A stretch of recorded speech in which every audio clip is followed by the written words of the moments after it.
కొన్ని రోజుల క్రితం పవన్ కళ్యాణ్ గారిని థియోడర్ రూజ్వెల్ట్ ఆఫ్ ఆంధ్రప్రదేశ్ అని నేను మాట్లాడినప్పుడు కొంతమంది వైసీపీ కార్యకర్తలు ట్విట్టర్లో ఏడవడం మొదలుపెట్టారు. అలానే మన వీడియోస్ చూసే న్యూట్రల్ ఆడియన్స్ వాళ్ళంటే నాకు గౌరవం. వాళ్ళకి కూడా కళ్యాణ్ గారి గురించి నేను మాట్లాడేటప్పుడు ఎగ్జాజరేట్ చేసి మాట్లాడుతున్నాననే ఫీలింగ్ ఉంటుంది. మీ అందరినీ నేను ఇవాళ మళ్ళీ అడుగుతున్నాను, గత 2-3 దశాబ్దాల్లో ముఖ్యంగా గత 10 ఏళ్లలో మన ఆంధ్రప్రదేశ్ అడవుల మీద ఏ మినిస్టర్ అయినా ఏ నాయకుడైనా ఇంత ఫోకస్ గానీ ఇంత ఇంట్రెస్ట్ గానీ పెట్టాడా? నిన్న ఆయన హనుమాన్ అనే ఒక కొత్త ఇనిషియేటివ్ లాంచ్ చేశారు. Healing and nurturing units for monitoring, aid and nursing of wild life. ఇందులో ఫారెస్ట్ అన్నిటికీ అయితే ఒక వర్చువల్ ఫెన్సింగ్ క్రియేట్ చేసి ప్రాపర్ గా మానిటర్ చేస్తూ కాన్ఫ్లిక్ట్స్ రాకుండా, అంటే మన వల్ల జంతువులకి జంతువుల వల్ల మనకి ఎటువంటి ఇబ్బంది రాకుండా, అలానే అడవి సంపద గానీ అడవిలో ఉన్న మృగాలు గానీ స్మగ్లర్ల చేతిలో పడకుండా ఉండడానికి ఒక మానిటరింగ్ సిస్టమ్ క్రియేట్ చేస్తున్నారు. అంతేకాకుండా regional wild life rescue and treatment centres, అడవుల్లో జంతువులకు ఏమైనా ప్రమాదం జరిగితే వాటిని రెస్క్యూ చేసి ట్రీట్ చేసి రీహాబ్ చేసేదాకా మొత్తం ఈ సెంటర్స్ చూసుకుంటాయి. ఆఖరికి పావుల్ని సంరక్షించడానికి కూడా సర్పమిత్ర అనే ఒక ఇనిషియేటివ్ తీసుకున్నారు. ఇదంతా చూసే he's trying to conserve forest and protect wild life. ఎలా అయితే Theodore Roosevelt American conservation movement ని స్టార్ట్ చేశారో,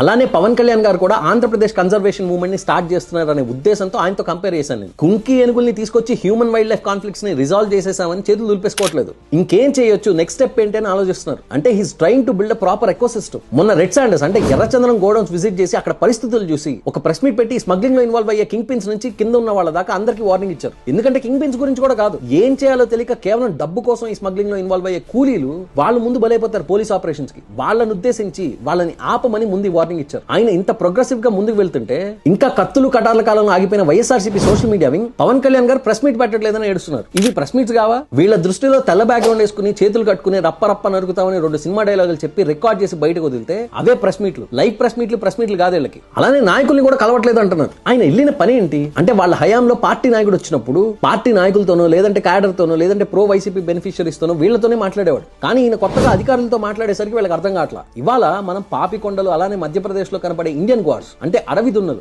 అవి ఎండేంజర్ అయిపోతున్నాయని వాటిని ప్రొటెక్ట్ చేయడానికి ఆత్మకూరు గిద్దలూరు మధ్య ఉన్న అడవుల్లో 100 ఎకరాల శాంక్చురీ కడుతున్నారు. అసలు ఇవన్నీ చేయాల్సిన అవసరం ఏంటి? ఒకటి, బేసిక్ గా మన అవసరాల కోసం నేచర్ ని గానీ అడవుల్ని గానీ మనం ఎక్స్ప్లాయిట్ చేయకూడదు, మనం చేసేస్తాం. సో వాటి ప్రొటెక్షన్ తాలూకా బాధ్యత రెస్పాన్సిబిలిటీ మనమే తీసుకోవాలి. 2, ఇవాళ ఆంధ్రప్రదేశ్ ఫోకస్ అంతా కూడా డెవలప్మెంట్ మీద ఉంది. మనకి అవకాశాలు రావాలి, పెట్టుబడులు రావాలి, ఎకనమీ పెరగాలి, ఆ జోన్ లో ఆలోచిస్తున్నాం. మనం ఆ థాట్ ప్రాసెస్ లో ఉన్నప్పుడు మనకి తెలియకుండానే మన చుట్టుపక్కల ఉన్న నేచర్ ని మనం ధ్వంసం చేసేస్తాం. అలా జరగకుండా పవన్ కళ్యాణ్ గారు ఇనిషియేటివ్ తీసుకుని ఆ బ్యాలెన్స్ తీసుకొస్తున్నారు. మీరు ఆ ఫొటోస్ గానీ వీడియోస్ గానీ చూస్తే హీస్ ఎంజాయింగ్ ఇట్. గవర్నెన్స్ అంటే డబ్బులు సంపాదించడం కోసమో లేదంటే 10 మంది మీద పెత్తనం చెలాయించడం కోసం అనుకునే ఈ రోజుల్లో he's doing it with utmost passion.